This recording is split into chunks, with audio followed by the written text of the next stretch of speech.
तो गर्मी में सिर्फ कुल्फ़ी और आइसक्रीम ही नहीं बल्कि इस तरीके का डेज़र्ट भी बहुत मज़ेदार लगता है। बिल्कुल ईज़ी से स्टेप्स हैं, तो चलिए इसे बनाने के लिए सबसे पहले हमें यहाँ पे खोआ बनाना है। तो यहाँ पे मैंने लिया है 1.5 लीटर दूध और दूध को जो है हम पैन में डालकर बिल्कुल अच्छे से गर्म कर लेते हैं। तो यहाँ पे मैंने कच्चा दूध लिया है, इसलिए मैं इसे थोड़ा-सा बॉयल कर रही हूँ। आप यहाँ पे चाहें तो पहले से उबला हुआ दूध भी ले सकते हैं।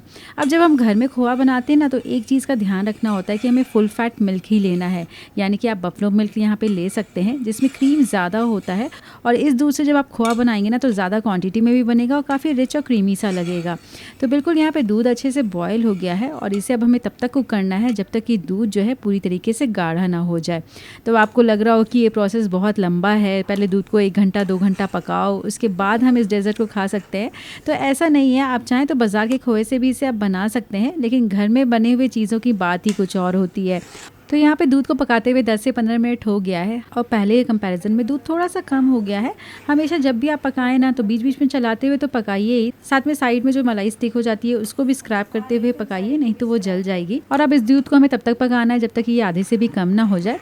तो बस आधे घंटा हुआ है दूध को पकाते हुए, मैंने बीच बीच में फ्लेम को जोर भी कर दिया था, तो जल्दी से ये पक गया। ये देखिए दूध जो है बिल्कुल आधे से भी कम हो गया है, बिल्कुल रबड़ी जैसा मलाईदार दिख रहा है, लेकिन अभी पूरी तरीके से गाढ़ा नहीं हुआ है।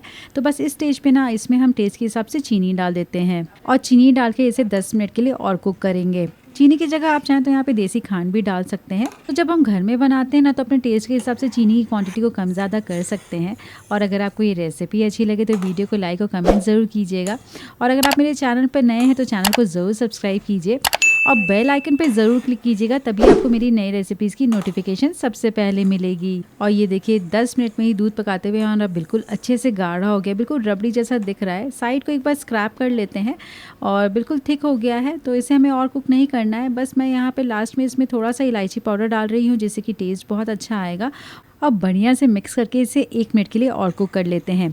तो बिल्कुल बढ़िया मलाईदार हमारी रबड़ी बन के रेडी हो गई है। अभी यहाँ पे आपको ये थोड़ी सी पतली दिख रही है, लेकिन जैसे ही ठंडी होगी ना, थोड़ी सी गाढ़ी हो जाएगी। इसे आप चाहें तो ऐसे भी सर्व कर सकते हैं, खाने में बहुत ही टेस्टी है। लेकिन मैं जो डेजर्ट बना रही हूँ आज, इसके लिए मैं इसे थोड़ा सा ठंडा होने के लिए रख देती हूँ। तो चलिए इस डेजर्ट के लिए ना हमें एक रोज मिल्क सिरप भी बनाना है। तो यहाँ पे रोज मिल्क सिरप बनाने के लिए मैंने 1 गिलास दूध लिया है और साथ ही में रोज मिल्क सिरप बनाने के लिए मैंने थोड़ा सा कॉर्नफ्लावर भी लिया है। तो 1 गिलास दूध में थोड़ा सा दूध जो है मैं कॉर्नफ्लावर को घोलने में यूज़ कर ले रही हूँ।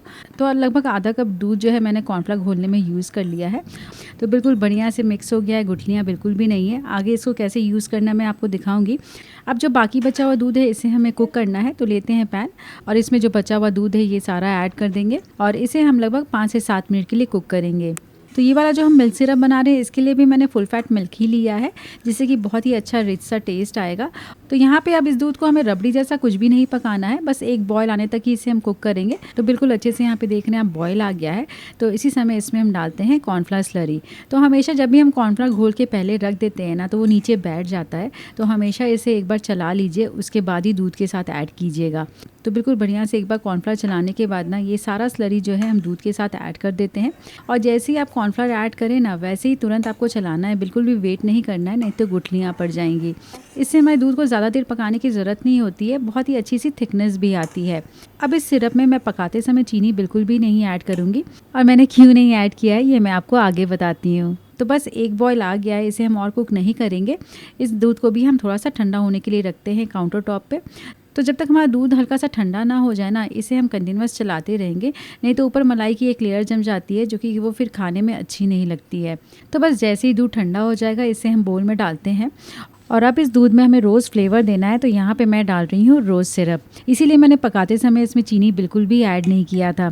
और रोज़ सिरप डालने के बाद आप देख रहे हैं दूध का कलर कितना बढ़िया आया है, बहुत ही अच्छा पिंक कलर आया है। और ये रोज़ का फ्लेवर ना बहुत ही रिफ्रेशिंग लगता है। अब इसे भी मैं फ्रिज में थोड़ी देर ठंडा होने के लिए रख देती हूँ। जब तक दूध हमारा ठंडा हो रहा है, रबड़ी भी रेडी हो रही है, तब तक डेकोरेशन के लिए जो है मैं थोड़ा सा फालूदा बनाऊंगी।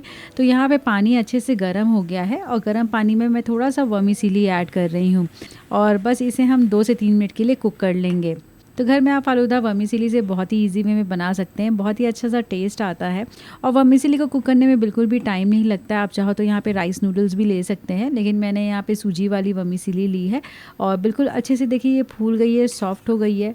बहुत ज़्यादा मोटी वाली मैंने नहीं ली है, हल्की महीन ली है तो जल्दी कुक भी हो जाती है। तो बस 3 से 4 मिनट में ही हमारी वर्मीसेली भी रेडी हो गई है। हम फ्लेम को बंद करते हैं और सभी वर्मीसेली को छान कर जो है हम इसे थोड़े से ठंडे पानी में डाल देते हैं, ताकि जो इसकी एक्स्ट्रा कुकिंग है वो बंद हो जाएगी और बहुत ज़्यादा ये मशी नहीं होगा। तो बिल्कुल खिले खिले घर में फालूदा भी बनके रेडी हो गए हैं। और अब हम लेते हैं ब्रेड। तो यहाँ पे इस डेजर्ट को बनाने के लिए लगभग मैंने 6 से 8 वाइट ब्रेड स्लाइसेस ली है और अब इसके कॉर्नर्स को हम कट कर लेते हैं। ब्रेड के कॉर्नर्स हल्के से हार्ड होते हैं, जैसे कि टेक्सचर जो है बहुत ज़्यादा सॉफ्ट नहीं आता है, इसलिए मेल्ट इन माउथ डेजर्ट बनाने के लिए ना इसके कॉर्नर्स को ज़रूर रिमूव कर लीजिए। और ब्रेड के कॉर्नर्स को निकालने के बाद ना अब इसे हम रोल कर लेते हैं। तो हम इस तरीके से रोल करके इसे फ्लैट करना है। तो हमेशा जब भी रोल करना हो ना तो ध्यान रखिए आप फ्रेश ब्रेड ही लीजिए। और अब इसके एक साइड में हमें लगानी है रबड़ी। तो रबड़ी जो हमने पहले बनाया था इसे मैं फ्रिज से बाहर निकाल रही हूँ और ये देखिए बिल्कुल अच्छे से सेट हो गई है और ठंडी होने के बाद कितने अच्छे से थिक हो गई है। तो बिल्कुल इस तरीके से हमें थिक रबड़ी ही चाहिए, जिससे कि हम ब्रेड के ऊपर बहुत ही आसानी से लगा सके। तो बिल्कुल परफेक्टली अच्छे से मिक्स करने के बाद अब हम 1 से 2 चम्मच रबड़ी लेते हैं और इसे हम ब्रेड के एक साइड में इस तरीके से लगाएंगे। बहुत ज़्यादा भर के नहीं लगा रही हूँ, नहीं तो रोल करते समय परेशानी होगी। और अब इसे मैं सिलेंडर शेप में रोल करके अच्छे से सील करना है ना, तो दूसरी साइड में मैं लगा रही हूँ थोड़ा सा दूध, ताकि ये अच्छे से स्टिक हो जाए। और बस बिल्कुल जेंटली प्रेस करते हुए फिलिंग को अंदर पुश करते हुए हम इसे सिलेंडर शेप में रोल करेंगे। तो अगर सॉफ्ट ब्रेड होगी तो रोल करते समय बिल्कुल भी टूटेगी नहीं, बहुत ही आसानी से रोल हो जाएगी। और ये देखिए बिल्कुल बढ़िया से एंड्स भी स्टिक हो गए हैं, साइड से भी आप फिलिंग देख रहे हैं गजब की लग रही है। हर एक ब्रेड को इसी तरीके से सिलेंडर शेप में ही रोल करेंगे। और खाने में भी ये वाला डेजर्ट ना काफ़ी रिच और मलाईदार लगता है और किसी को भी पता ही नहीं चलेगा कि इसे आपने ब्रेड से बनाया है। अगर आपको लग रहा है कि एक दिन में इतना कुछ बनाना बड़ा हेक्टिक है तो आप चाहें तो रबड़ी एक दिन पहले भी बना सकते हैं। तो बस सभी ब्रेड के अंदर रबड़ी की फिलिंग करके रेडी कर लिया है। और डिश के बेस में सबसे पहले हम रोज़ मिल्क सिरप डालते हैं।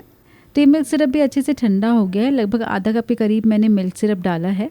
और अब इस मिल्क सिरप के ऊपर हम ब्रेड रोल्स अरेंज करते हैं।